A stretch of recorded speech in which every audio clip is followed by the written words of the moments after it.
Greg Ehrenberg here with Adam Scherer, and we've got a pretty filled NBA injury report for this Monday slate. We've got 8 games, but a lot of key players are going to be out today, and one potential just free square spot that we're going to be talking about in a second. Do us a favor, like the video, subscribe to the YouTube channel. Any questions you have at all, leave us a comment below in the comment section. We'll be circling back later on the day to answer any of those questions. I want to start here, Adam, just by talking about that situation I just mentioned, which is Joel Embiid's resting today, tail end of a back-to-back for the Philadelphia 76ers. Andre Drummond, particularly on DraftKings, is so cheap. Are you just viewing him as a free square for today's slate? Yeah, pretty much. I don't really know how to get away from that. Obviously, he's going to be extremely popular, and it would be nice to just not have the 80% owned guy. But at that price, barring injury, how does he fail? And I don't think he gets injured often enough for it to be worth going another direction. He's started 11 games this year. He's averaged 1.21 DraftKings points per minute and 28 minutes per game. I just find it very difficult to think that he's going to put up a score that actually hurts you. And more often than not, he's going to put up a score that you really need to have at that price. Yeah, I think it's very similar to that Whiteside situation we had a couple of weeks ago, where he was close to min price on FanDuel and DraftKings. DK, he ended up being massively popular. He sucked relative to what we were expecting, but he still ends up in all of the top lineups in the tournament because he scored 20 fantasy points at 3,500 or whatever the price point was for that day. It's probably the similar situation for Andre Drummond. Even in a floor game, pretty likely to land in an optimal lineup. I assume he's going to be in every single one of my lineups unless something else totally crazy happens from a value standpoint. So I love getting to him. What other guys on the 76ers do you think are going to pick up enough usage here without Joel Embiid to also become really good options? I mean, Tobias Harris starts to look a lot better. He's played 419 minutes without Embiid this year. He has a 30.6% usage rate. Tyrese Maxey has a 25% usage rate without him on the floor. Curry jumps up to 22.5%. So all of those guys start to look better. I think Harris would be the next guy I get to after Drummond, and then Maxey and Curry come in after him. And then one other spot to keep an eye on is Korkmaz. If he's out, now you'd be missing Korkmaz and Embiid. Not that Embiid necessarily affects Niang, but it just would make it even easier for Niang to get minutes. Yeah, and then also that comes in addition, Shake Milton being out. He's expected to be back sometime later in the week, but at least for now, not in the mix. Moving on, we've got the New Orleans Pelicans, a team that's been crazy shorthanded in recent games. They could be getting guys back today, but still a little uncertain. Josh Hart, Brandon Ingram, Jonas Valanciunas are all questionable to play. Some of these guys have been priced up a little bit in their absence, but if all three of these guys were to miss again, who are the guys from New Orleans you'd still want to be getting to? So, I mean, I think it starts with Willie Hernan-Gomez, who didn't do much in his last game, but he's still only $5,600 on DraftKings. That gives you a legitimate ceiling there.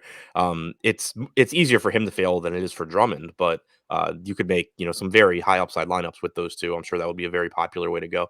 But it is a tough matchup against Cleveland as well. Beyond that, I think you'd have Jackson Hayes behind Hernan-Gomez as well. You could always use him as a lower owned pivot to Hernan-Gomez. Yeah, and then let's talk about the other side of the Cleveland game, because literally as we were about to start recording, Darius Garland was downgraded to questionable, and we've seen the Cleveland Cavaliers backcourt this year has really had to rely on Darius Garland because Colin Sexton's out for the season, Ricky Rubio's out for the season. What do you think happens in the backcourt if Garland is going to miss? Because we've seen him play massive minutes and take on such a big role in the offense for them.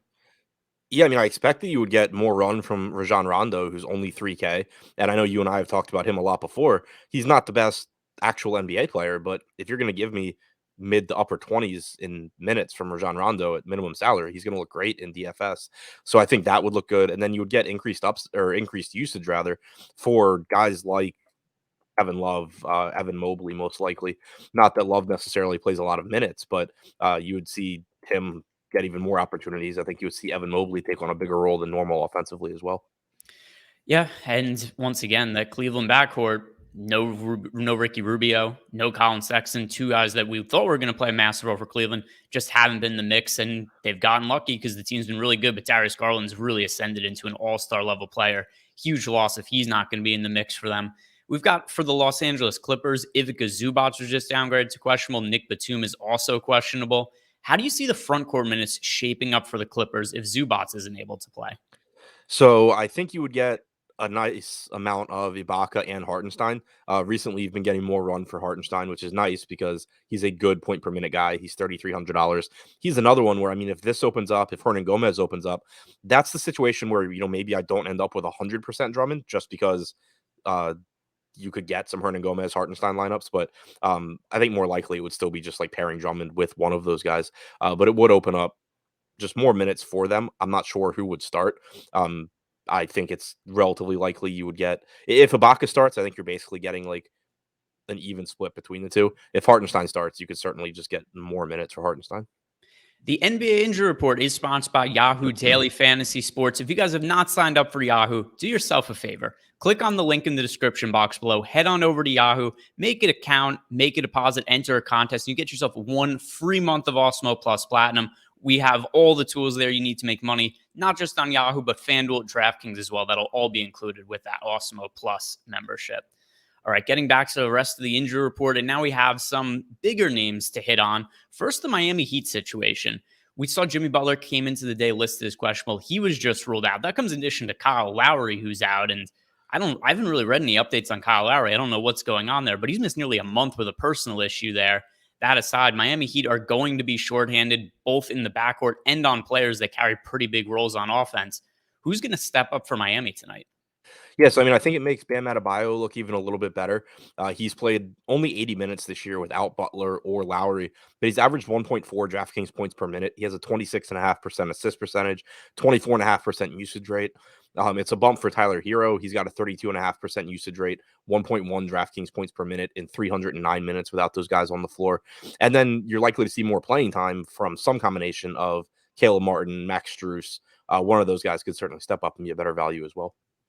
All right, let's talk about the Houston Rockets next. Brutally difficult matchup for them against the Golden State Warriors. Christian Wood was on the injury report with an illness. He's no longer on the injury report, expected to play today. But Kevin Porter Jr. is questionable. And as much as he's struggled from a real life standpoint this year, he's on the court a lot. He has the ball in his hands a lot. He's a massive usage rate.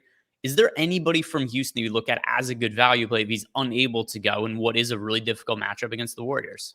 Yeah, I mean, I think it just makes the rest of the Houston guys look a little bit better. Like you could see more playmaking opportunities for someone like Jayshawn Tate than you normally do. You could see Jalen Green be a little bit more involved there as well. Same goes for Eric Gordon. Last game, what we saw was Garrison Matthews move into the starting lineup. He played like 36 minutes. So you didn't really get anyone off the bench necessarily stepping up into a huge role outside of Matthews. Augustine, for example, played about 14 minutes. Josh Christopher played about 20 minutes.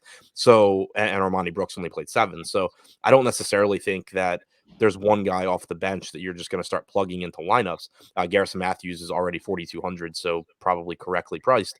But you do get, I think, a little bit elevated ceiling from guys like Tate, Gordon, and Green. All right, and let's hit on now the final piece of injury news for today. Another big one. Trae Young, questionable to play. And the Hawks have been a really disappointing team this year. It looked like they were on the up and up last year after their playoff run. It doesn't even look like they're going to make the playoffs at this point this year. If Trae Young is going to be out for any extended period of time, that would obviously be a massive issue. But for today, how can the Atlanta Hawks fill the point guard minutes if Trae Young isn't out there? Yeah, I think that's a good question because there's a lot of ways they could do it. Typically, we've seen DeLon Wright pick up a lot more minutes. Wouldn't be surprising if that's the case. You could certainly see Bogdanovich maybe just slide back into the starting lineup, and you have him and Kevin Huerter handle the ball. Lou Williams could play more minutes. But I think one thing that you can also be confident in is that John Collins' usage rate goes up. He has a 24.9% usage rate without Young on the floor this year. He's averaged 1.09 DraftKings points per minute, and he's pretty cheap. So Collins is someone that I don't think the minutes are really affected, but the production is likely to improve. And then you have just cheap options like DeLon Wright, who could start, or Lou Williams at 3,500 that you could take shots at. Bogdanovich looks better as well. Coming off of a game where he played about 28 minutes, he's averaged 1 fantasy point per minute without Young on the floor this season. All right, that is going to do it for us. Do us a favor, guys. Like the video, subscribe to the YouTube channel, leave us a comment. Anything changes during the course of the day, ask a question below. I'll be circling back and answering those later.